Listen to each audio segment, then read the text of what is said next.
Ce bruit est celui des avions de chasse de la base aérienne de Cognac. Et cette vidéo, c'est François d'Iliès qui l'a filmée.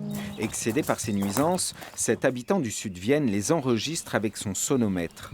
Plus de 80 décibels parfois. Ces bruits-là produisent des vibrations fortes et on le ressent intrinsèquement à l'intérieur de soi-même.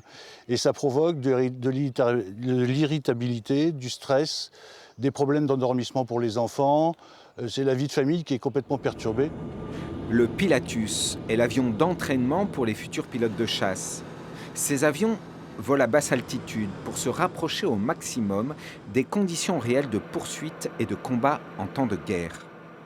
François d'Iliès mène la fronde en créant un collectif qui réunit plus de 200 riverains. On demande simplement à aménager les altimétries des vols, à mieux répartir, à mieux diluer, comme c'est le mot consacré, diluer ces vols au niveau national, de manière à ce que les gens retrouvent une certaine sérénité dans la vie de tous les jours.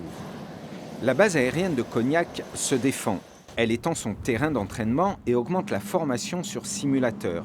Mais elle reste en termes de trafic aérien militaire la base la plus importante de France. Ces jeunes qui vont bientôt passer sur avions de combat, Rafale, Mirage 2000, ils vont faire la protection de notre pays à travers la dissuasion nucléaire, la protection du territoire, la défense des Français, elle commence dans le ciel et dans l'espace. Et donc, voilà, c'est notre exigence, c'est de fournir le meilleur entraînement, la meilleure formation possible, et ça génère une grosse activité aérienne. Nous étudions toutes les possibilités de minimiser ces inconvénients pour les gens qui habitent dans le territoire.